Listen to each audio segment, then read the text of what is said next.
Bharatiya Janata party का जो नारा है बिल्कुल फेल होता हुआ दिख रहा है। बेटी बचाओ बेटी पढ़ाओ। और इस जनता पार्टी के पास भीड़ जुटाने के लिए रंगारंग कार्यक्रम किए जा रहे हैं। नमस्कार, हमारे साथ जुड़े हैं आम आदमी पार्टी के जिला अध्यक्ष हैं। बात करेंगे इनसे कि हरिंदर भाटी जी नमस्कार जी। नमस्कार। आपने भी देखा होगा एक बीजेपी का रंगारंग कार्यक्रम आजकल बहुत ही चर्चा में बना हुआ है, क्या कहेंगे इस बारे में?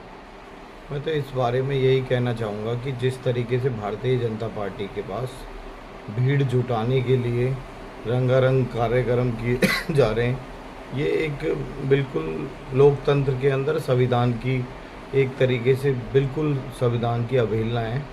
क्योंकि हम जब नेता को सुनने आते हैं तो उनकी एक छवि होती है, वो होता है कि उन्होंने क्या क्या विकास कार्य किए हैं, क्या क्या पार्टी की नीतियां हैं। विकास कार्य, आप नीतियों की बात कर रहे हैं, बेटी बचाओ बेटी पढ़ाओ, इस जो नृत्य हुआ है उसके बाद तो सच साबित होता हुआ दिख रहा है कहीं। बिल्कुल भारतीय जनता पार्टी का जो नारा है बिल्कुल फेल होता हुआ दिख रहा है। बेटी बचाओ बेटी पढ़ाओ। और इस तरीके से ये यहीं पर नहीं हो रहे, पूरे देश के अंदर इस तरीके के कार्यक्रम कर रहे हैं। क्योंकि भारतीय जनता पार्टी को नीतियां बिल्कुल अलग हैं और जो वो कहते हैं वो करते नहीं है, जनता जान चुकी है। इसलिए उन्हें भीड़ जुटाने के लिए इस प्रकार के कार्यक्रम करने पड़े। मगर जहाँ नारा लग रहा है 400 पार 10 लाख पार, इस तरीके का सहारा लेकर के ये 10 लाख पार जाएंगे।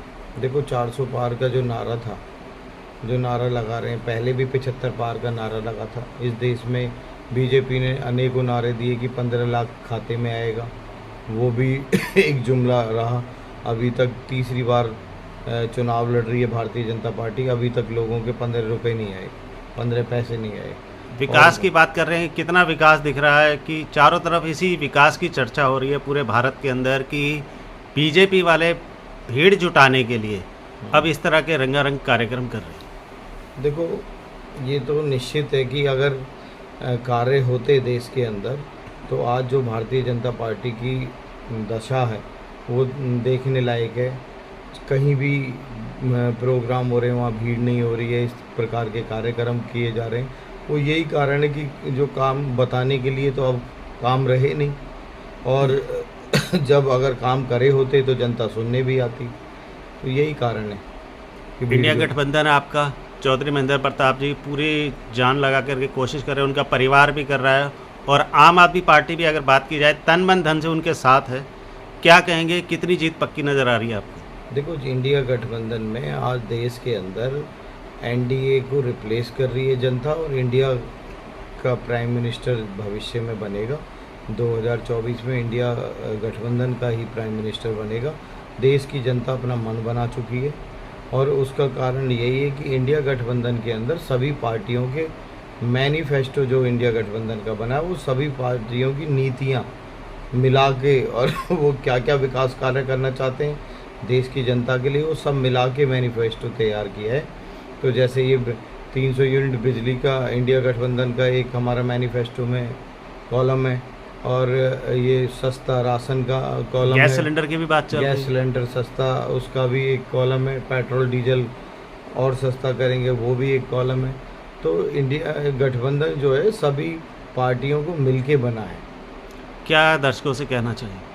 मैं दर्शकों से यही कहना चाहूँगा, इस बार जाति और धर्म को छोड़कर विकास पे, शिक्षा, अगर अच्छी शिक्षा चाहिए, एक बच्चे को अगर अच्छी शिक्षा मिल जाती है तो उसके आने वाली पता नहीं कितनी पीढ़ियाँ चेंज होती चली जाती हैं। अच्छा स्वास्थ्य, अगर अच्छे हॉस्पिटल बनेंगे तो पता नहीं कितने लोगों की जान बच पाएगी। और इमरजेंसी में जब लोगों के पास पैसे नहीं होते तो गवर्नमेंट हॉस्पिटलों में रेफ़र होते हैं बेचारे, वहाँ पर उनका ट्रीटमेंट नहीं होता है। और वहाँ पर अब तो ऐसा भय हो गया है बीके हॉस्पिटल का कि अगर वहाँ जिंदा आदमी लेके जाएंगे तो वो मुर्दा भेजेंगे आपके पास। इस तरीके की जो समस्याएं हल करी जाए। अपने फरीदाबाद लोकसभा के अंदर एक पलवल की तरफ, एक फरीदाबाद की तरफ एक बड़ा हॉस्पिटल बनाया जाए, एक फरीदाबाद एक पलवल की तरफ, और 2 यूनिवर्सिटियां लेके आई जाएं, और अलग अलग 5-6 कॉलेज बनाए जाएं, जिससे शिक्षा और स्वास्थ्य दोनों ही मजबूत हो। धन्यवाद।